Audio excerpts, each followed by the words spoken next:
Le Seigneur nous rappelle de ne nous inquiéter de rien. Ni du vêtir, ni du manger, ni du boire. Alléluia. Le Seigneur veut que toi, tu te préoccupes de son œuvre. Tu es sans emploi, va faire son œuvre. Alléluia. Tu n'es pas marié, va faire son œuvre. Tu as des soucis, va faire son œuvre. Tu connais des blocages dans ta vie, va faire son œuvre. Tu vas de malédiction en malédiction, va faire son œuvre. Alléluia. Il y a une situation qui perdure dans ta vie, va faire son œuvre. Alléluia. Le roi David pouvait dire, et je cite, j'ai été jeune, et maintenant je suis vieux. Je n'ai jamais vu le serviteur de Dieu manquer de son pain. Alléluia. Gloire à Jésus. Bien-aimé, je vais te rappeler une chose qui est certaine. Si tu dois te soucier de quelque chose, c'est de commencer à vivre l'éternel. Si tu dois te soucier de quelque chose, c'est de comment gagner des âmes pour le Seigneur Jésus-Christ. Si tu dois te soucier de quelque chose, c'est de te soucier de l'œuvre du Seigneur Jésus. Alléluia. Et lui qui est le meilleur employeur, lui qui n'est débiteur de personne, saura te le rendre au moment favorable. Alléluia. C'est pourquoi, bien aimé, je t'exhorte à investir tout ce que tu as à servir le Seigneur Jésus-Christ. Ton corps, ton âme, ton esprit, tes biens, ton intellect, ta fortune, le peu que tu as, investi tout pour servir le Seigneur Jésus. Bien aimé, si tu le fais sans rien attendre en retour, lui, le Seigneur t'élèvera, te bénira, te restaurera, t'établira. Alléluia. Mais je vais te rappeler que lorsque tu vas sur le théâtre, sur le théâtre des opérations, lorsque tu vas au front, lorsque tu vas gagner des âmes pour le Seigneur, bien aimé, je veux te rassurer, n'aie pas peur. N'aie pas peur. N'aie pas peur des esprits des eaux, des esprits des terres. N'aie pas peur des marabouts, n'aie pas peur des féticheurs. Ils ne valent rien devant le Seigneur Jésus. Ils ne sont rien devant le Seigneur Jésus. Eux-mêmes, bien-aimés, eux-mêmes aussi cherchent leur salut. Alléluia. Nous avons rencontré un chef pour eux, très malade, qui est venu me rencontrer un matin avec son neveu, avec plein de bigis à ses doigts, sa ceinture de sécurité. Amen. Je ne sais pas si c'est. Maman dit, c'est toi qui l'a permis de venir. C'est pas toi. Amen. On est une de nos filles. C'est son oncle. Un grand chef de polo, très malade. Depuis 4 à 5 ans. Il avait un hockey. Alléluia. Musulman, en même temps adepte de polo. Puisque nous savons que l'islam rime avec l'occultisme. Et dès qu'il arrivait, j'étais en train de méditer. Je n'ai pas réfléchi, je dis le doyen, enlevez tous vos gris là. S'il y a ceinture de sécurité, enlevez ça. Rapidement, le vieux a enlevé ses gris, son neveu a enlevé ses gris. Je vous ai dit à Korogo, c'est naturel. Si tu n'as pas de gris, c'est que toi, tu n'es pas un bon sénifo, un bon tabana, bien un bon malinqué. Alléluia. Là-bas, c'est comme ça. C'est inhérent dans leur zone. Et le vieux enlève. Je lui dis d'accord, prions. On finit de prier, je dis bon, donne-moi les nouvelles. Et puis il m'explique que depuis pratiquement 5 ans, il a le hockey. Il allait chez tous les grands pratiquants de Dosso, de Guambelem, de Koro, de Nakrocha, de Kondor, de Korogo, rien ici. Il allait même au Burkina, rien. Il allait à l'hôpital, rien. Je lui dis, papa, c'est ok seulement. Il dit, homme de Dieu, quand il est ça là, quand il mange un peu, il mourir. Il dit, mais, le vieux, quand tu as Guigui et puis tu es mourir. En principe, Guigui là, ça doit te soigner. Et puis toi, tu es musulman, non? En principe, ah là là, s'il est Dieu, il aurait tu te guéris de ce ok que tu traînes depuis pratiquement 5 ans. Ah, le vieux, toi aussi. Toi, tu es malade. Ah, ne peut rien. Nakroncha ne peut rien. Poro ne peut rien. Wombele ne peut rien. Contre ne peut rien. Mais il faut les laisser, il faut t'attacher à Jésus. Alléluia. Il est dit, tu sais, ta maladie là. Tu as vu l'autre qui est sur ma table là. Il est pris dessus, tu as beau et puis ça te guérit, tu as parti. Il fait un astaghfirullah. Le vieux, il a tout essayé. Il a tout fait, ça n'a rien donné. Et puis on lui dit un verre d'eau. Il a l'habitude de boire l'eau. Mais pourquoi aujourd'hui, exceptionnellement, ça va le guérir? Alléluia. Bien-aimé.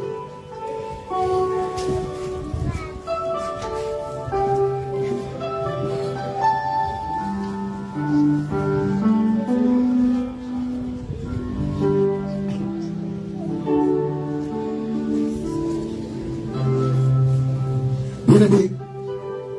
Le général Mahan est allé rencontrer le prophète Élie. Amen. Naman. Merci. Jacques, sors de l'église.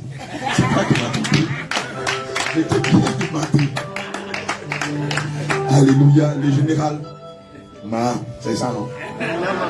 Nama. Le général Nama, excusez-moi. Alléluia. Vous pensez que c'était un Gorogolais?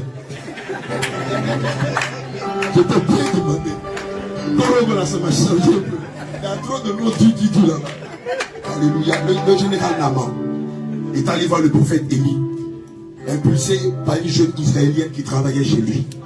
Et lorsqu'il allait rencontrer le prophète Élie lui avait signifié de se laver, le prophète Élisée, encore toi Jacques. Alléluia, toi tu allais faire un mois tout bas, vers la frontière du Libéria, loin de ton épouse et de ta famille. Gloire à Jésus. Amen. Et le prophète Élisée va lui dire ceci.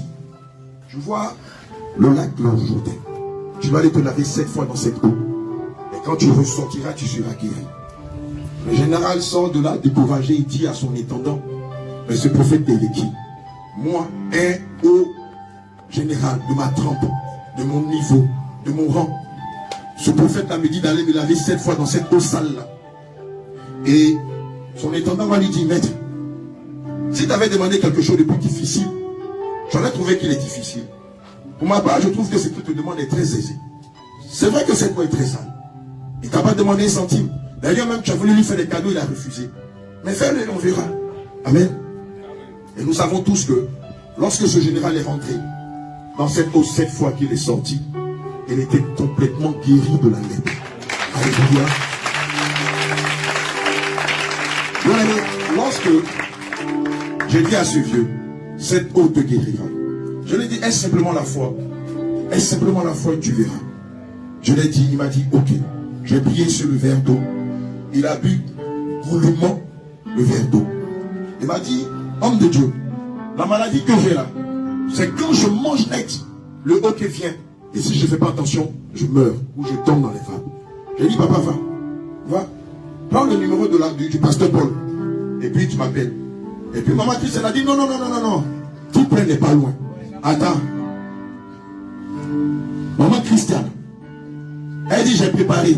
On va te donner à manger, tu as mangé, puis nous tous on voit. Le vieux dit, non, j'allais manger chez moi à la maison. Et puis avant de partir, puisqu'on échangeait un peu sur la scène doctrine, il me dit, homme de Dieu, tu as dit que je dois laisser mes femmes. Je dis oui. Tu t'as appris, mais tu laisses les 3. Il dit, Astaghfirullah. J'ai dit, papa, même si tu ne laisses pas que tu meurs, tu n'iras pas au ciel. Or, le Seigneur Jésus-Christ a permis qu'il y ait un Adam pour une Ève. Donc, partant de ce fait, quand tu vas accepter le Seigneur Jésus, tu seras tenu de laisser les 3. Évidemment, de les dédommager, de garder la première. Parce que Dieu n'est pas un Dieu de désordre, mais un Dieu de paix. Il dit, bon. Et à 12h45, il a appelé pasteur Paul, on était en prière. 14h, il a rappelé, on était en prière. Vers 15h, le pasteur Paul a vu que le doyen l'a appelé. Et le rappelle. Il dit, homme de Dieu, ok là c'est fini, hein? C'est fini, il n'y a rien. Il n'y a mangé, il n'y a rien. Alléluia. Gloire à Jésus. Gloire à Jésus. Il dit lui-même, il a fini de manger. Vous savez, quand tu as une maladie, c'est souvent quand on rencontre cette scène-là, lorsqu'on prie pour quelqu'un que le Seigneur guérit de paralysie. Surtout quand la paralysie a duré plusieurs années. Le monsieur est guéri, mais il cherche le mal dans l'autre jambe. Et quand il soit guéri, souvent il marche en continent. Parce que dans son subconscient, on lui a dit qu'il est paralysé. Juste quand on lui dit fais ça, fais ça, puis il commence par marcher. Alléluia. Et donc le vieux, que le Seigneur Jésus a guéri du hockey, il commence à chercher la maladie. Lui-même il fait, et puis il dit, hey, c'est nous. Comment on dit c'est maman Sidoué, comment on dit galaxie, puissance là, c'est faux. Hein? Comment on dit ça, maman Sidoué? Toi tu nous as dit que tu es le Korogo, tu dois venir. Donc ça on rentre là, c'est faux. Comment on dit le gars là, il est plomb de Dieu là, et son médicament là c'est puissant. Comment on fait ça?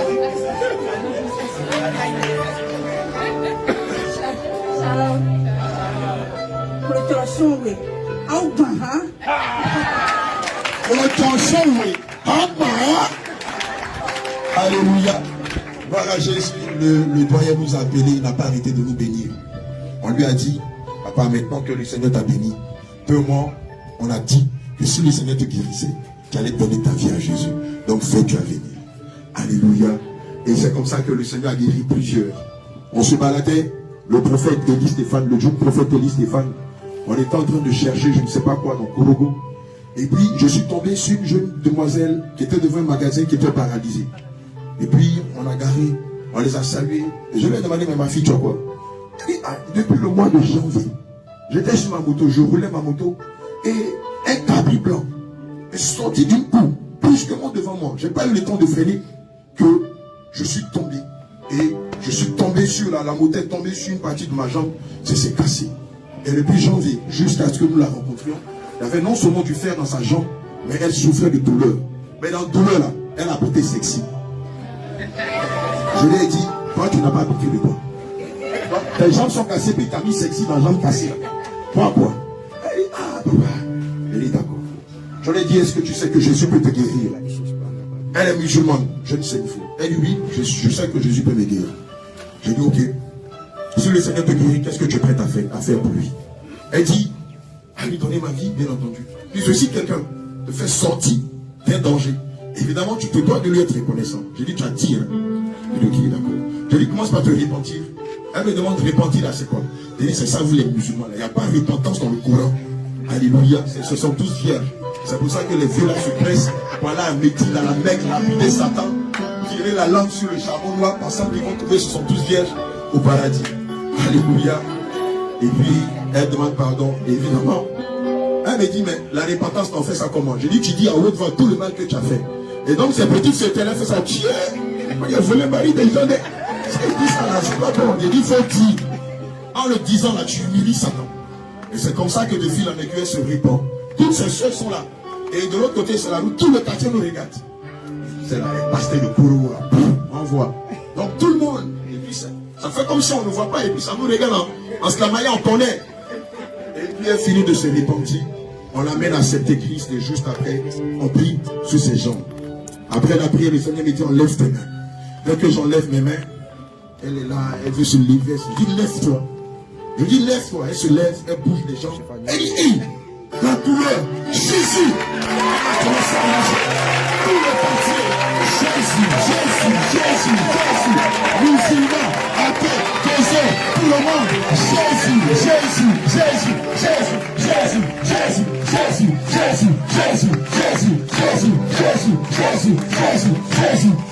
Alléluia.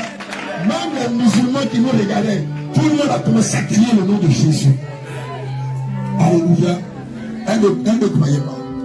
Le lendemain, on allait lui rendre visite. On nous a dit que maintenant que le Seigneur l'a guéri, elle allait en ville, un rendez-vous. J'ai dit, c'est pas rapport. Je comprends pourquoi souvent le Seigneur les laisse dans leur état. Amen. Mais le Seigneur nous a demandé de prier pour elle, parce qu'elle est sa servante. Amen. Et c'est comme ça que le Seigneur n'a pas arrêté depuis le début de notre arrivée à faire des choses extraordinaires pour vous. Amen. Alléluia. En principe, la semaine prochaine, nous partons à Touba pour une autre expédition. Amen. Alléluia. Et donc toi qui es disponible, qui veut te joindre à nous, amen, prenez contact auprès de maman Christiane ou auprès de papa Élie. Amen. Amen. On est pratiquement, on avait plus de 20 personnes dans la maison où on était. Amen. Mais évidemment, chaque 2 semaines, il faut qu'on libère certaines personnes pour faire venir d'autres personnes afin que tout le monde profite de cette expédition. On est à l'intérieur du pays jusque début août. Amen. Et donc toi qui es désireux, fais partie de l'expédition. Prends attache auprès des hommes de Dieu, des servants de Dieu, et même auprès de l'homme de Dieu Jean-Jacques et du prophète Daniel. Alléluia. Parce que le Seigneur nous a demandé cette année de nous concentrer sur les villes, les villages, les campements de la Côte d'Ivoire avant de sortir. Amen. Et c'est pourquoi je t'exhorte à beaucoup prier pour nous.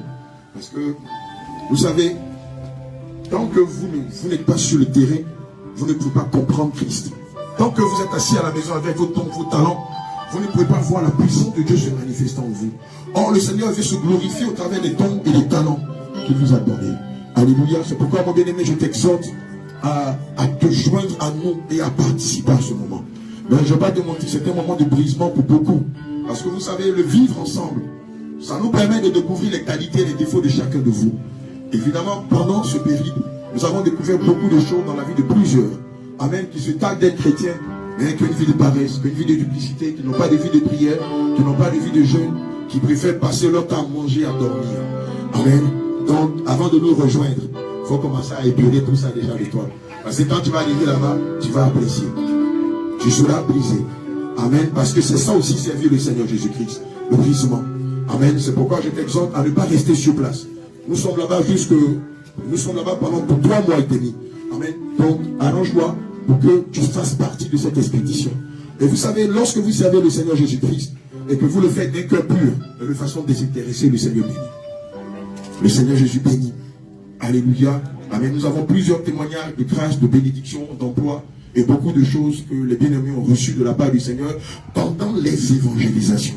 C'est pourquoi je t'exhorte à être là. Non pas parce que tu veux te marier, mais parce qu'il n'y a pas de meilleure chose que de servir le Seigneur Jésus. C'est la plus belle des fonctions, si on peut appeler ça une fonction. C'est la plus belle des choses qu'on peut servir pour les autres. Pour le Seigneur Jésus-Christ. Je vais t'exhorter à te lever. Je vais lever la voix pour les hommes de Dieu qui sont à Congo. Je vais lever la voix pour l'homme de Dieu, le pasteur Jacques, et dans le monde, qui sont dans la sainte doctrine, par les ténèbres, qui sont combattus aussi par les fausses églises. Oui, parce que nous dérangeons les églises qui ne prêchent pas la sainte doctrine. Nous sommes menacés.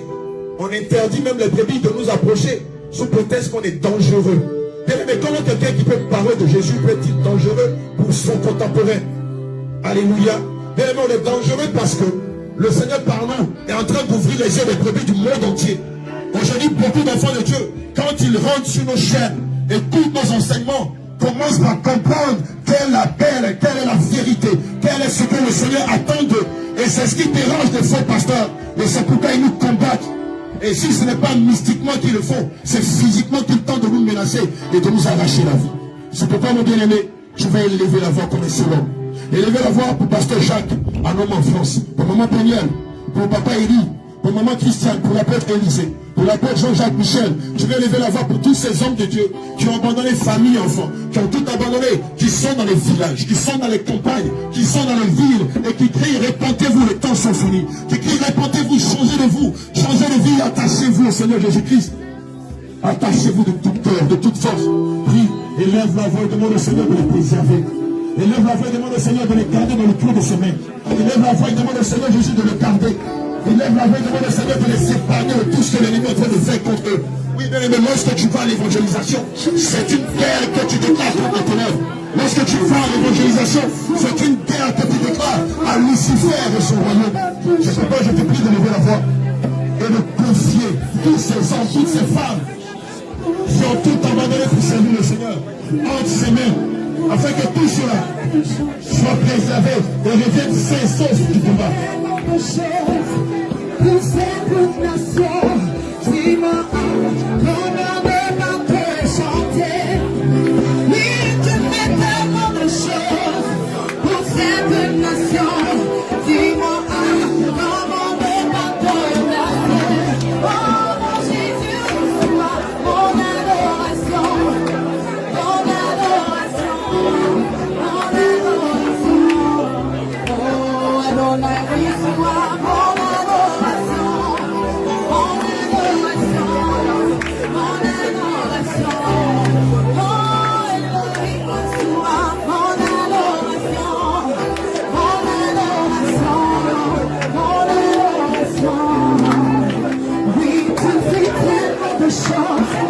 pour ma famille, dis-moi, comment débattre, merci. Oui, tu fais tellement de choses, pour Jésus est bien. Dis-moi, comment débattre, chanter.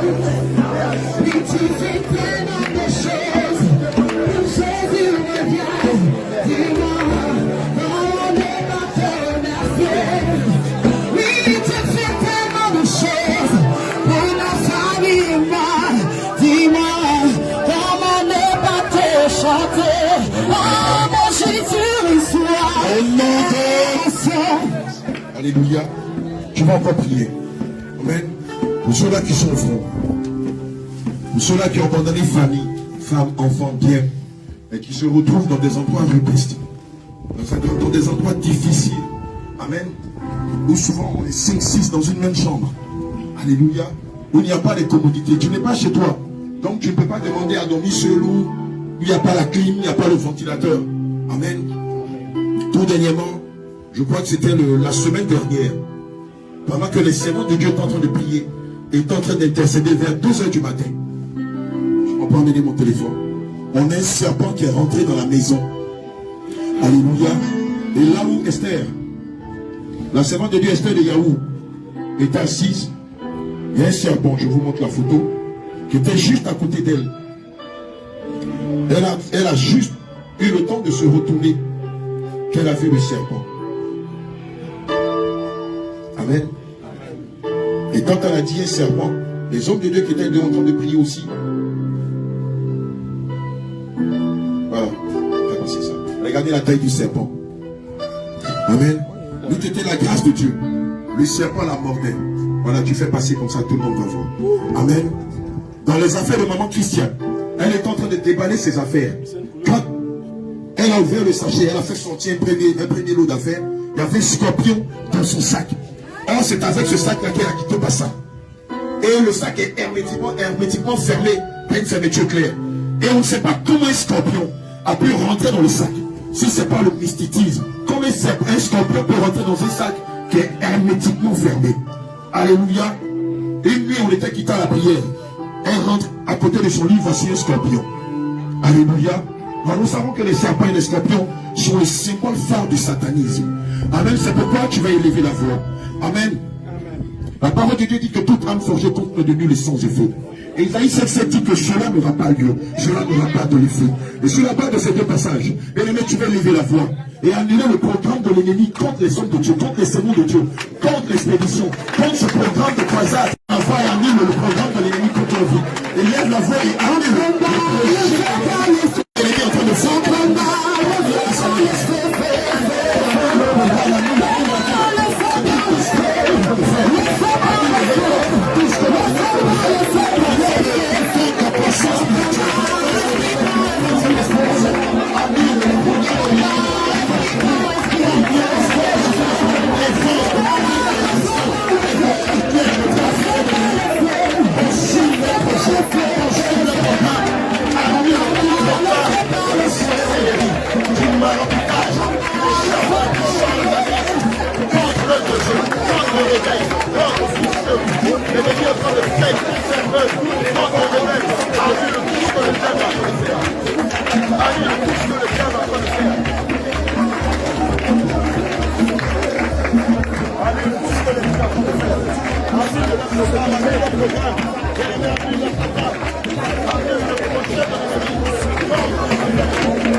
L'évangile est gratuit, mais l'évangélisation est un coût.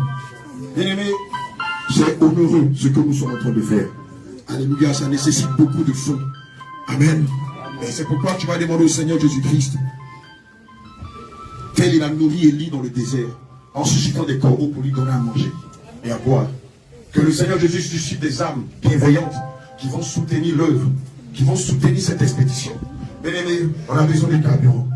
On a besoin des Bibles pour les partager. Amen. Partout où on va, on nous demande, vous n'avez pas une Bible.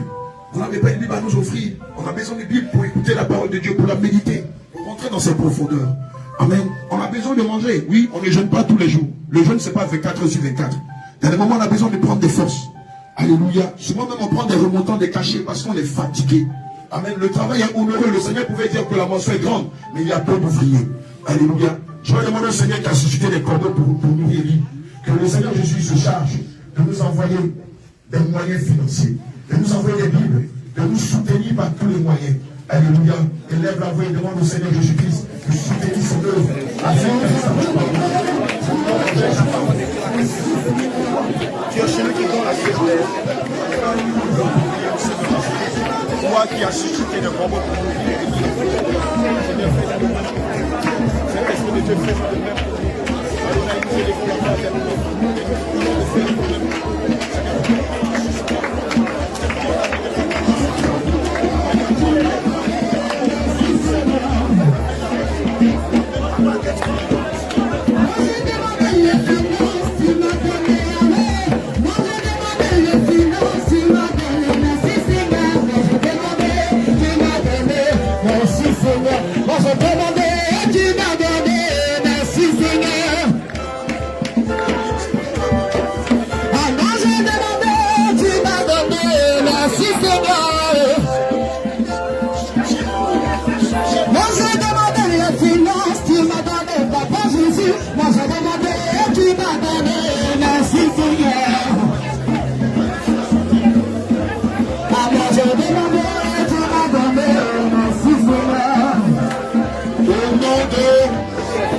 Alléluia. Bien-aimés, nous allons faire encore une dernière prière. Amen. Je vais demander au Seigneur Jésus-Christ de soutenir nos familles que nous avons laissées sur place. Alléluia. Évidemment, pour beaucoup d'entre nous, nous avons laissé femmes, enfants sur place. Et évidemment, ce n'est pas évident. Leur éducation, amen, et beaucoup de choses rentrent en ligne de compte. On va demander au Seigneur Jésus de veiller sur nos femmes, de veiller sur nos maris. Parce qu'il y en a qui sont mariés, qui ont laissé leur mari.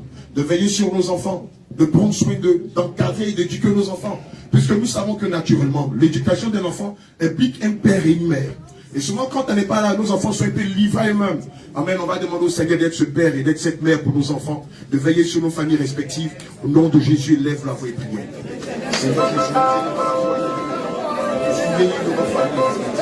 Cet esprit de Dieu,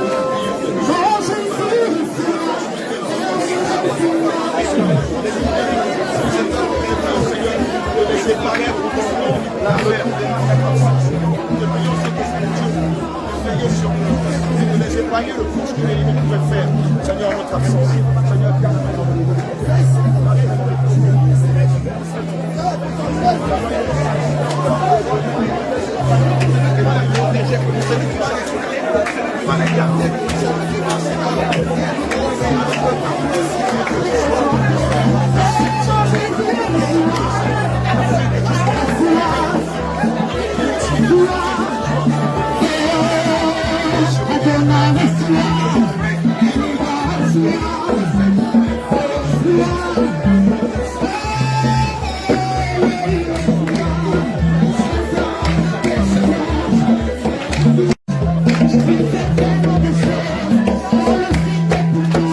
que tu demandes au Seigneur de te disposer.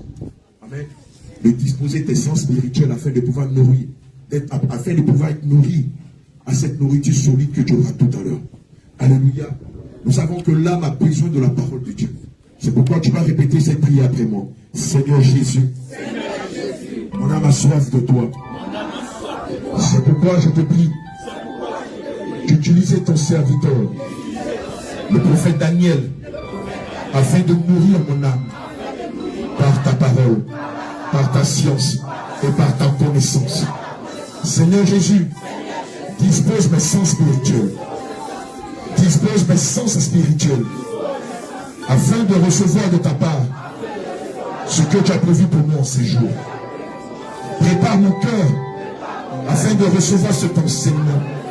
Prépare mon âme afin de recevoir cet enseignement. Conduis-moi dans tes sentiers. Conduis-moi dans tes sentiers. Et par cet enseignement, je te prie de me briser.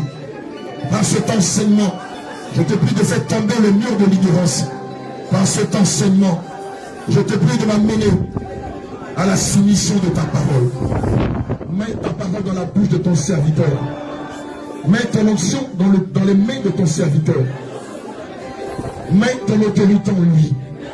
Afin que lorsqu'il parlera, que ce ne soit pas un homme qui parle, mais que ce soit toi qui parles au travers de lui. Au nom de Acclame fortement le Seigneur.